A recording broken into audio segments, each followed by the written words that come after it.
Alright, let's get this party started, shall we? I'm about to jump on my indoor bike for the next 2 hours because I'm an idiot, but I love it. So you probably already know that about me. But what you might not know is, and this is why it's on Tent Peg Thursday, is because I'm absolutely religious and I am structured and rigorous about the things that go around my exercise that enable me to do exercise. And one of those things that I think is really important for all of you as well is something that I'm going to talk about today, but let me just set up.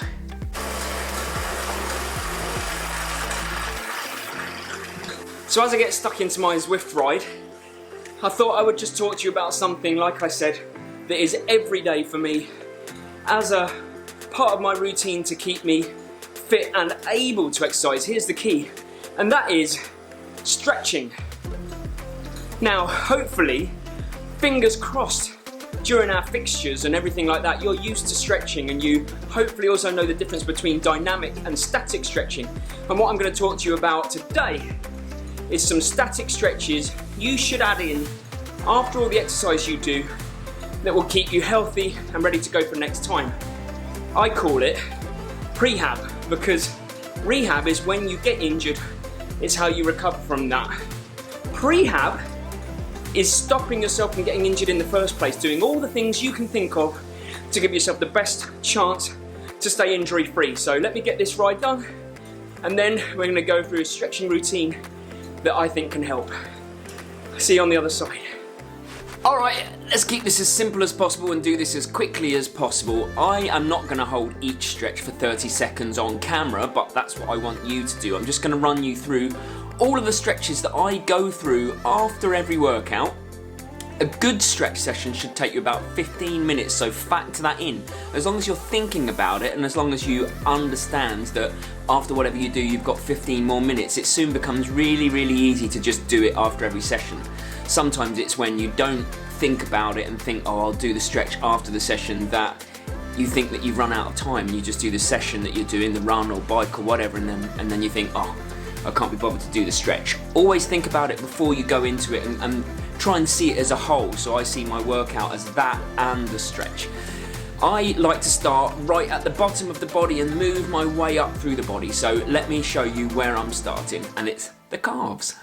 So we'll start at the lowest muscle in the leg, which is the calf muscle. Now, this is actually two muscles, so we have to make sure that we stretch them both. The gastrocnemius is the bigger of the two muscles, and we stretch that by keeping our heel on the ground, leg straight, and pushing forwards at the hip.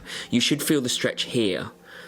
Then the soleus, that's a bit further down in the leg, and you do that stretch by bending at the knee but still keeping your heel on the ground, but this time gently pushing the knee forwards rather than the hip. Do both right and left legs and hold the stretches for about 30 seconds each. You should feel this one here. Next is your quadricep muscle. It's actually four muscles and it's on the front of your leg above your knee. Find a cushion or a soft surface and put your knee on the floor and your back foot against a wall or a hard surface. Then just push forward slowly at the hip and hold it for 30 seconds on each leg, and you should feel that stretch here.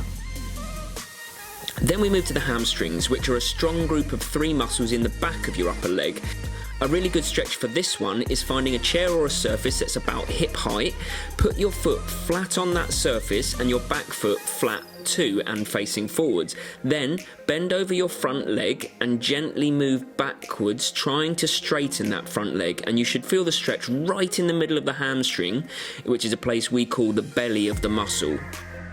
Okay, let's move on to the hip itself. To stretch the hip, you need to put it into extension, and that's done by putting your knee on the floor behind you. Then you slowly push your hip forwards, keeping your back straight for 30 seconds on both sides. Moving into your adductor muscles and your groin, just sit with your feet together but your knees out and apply gentle downwards pressure with your elbows for 30 seconds. Then we move on to your glutes, which are basically your bum muscles. I like to do two stretches for these because they also work your hips and back. So firstly, put both feet on the floor and your knees up. Bring one foot up and rest it on the other leg just above the knee, then lift that leg up and put your hands around the back of the leg and gently pull it towards you for 30 seconds and switch legs, and you'll feel that stretch here.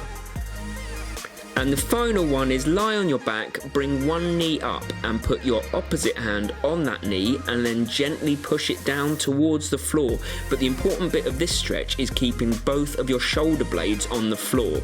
Concentrate on that and you'll feel the stretch here. Hey, and that is basically that. That's my stretch routine as quick as I can for you. I want you to go away and practice those stretches. See if you can feel it in the same areas as I'm saying you should be able to feel it, because that's when you know that you've got the stretch nailed. Hold it for 30 seconds as well. The reason for holding it for 30 seconds is because that's the length of time, roughly 20 to 30 seconds, that you need to elongate the muscle, to make it that little bit longer. And you do it when it's warm.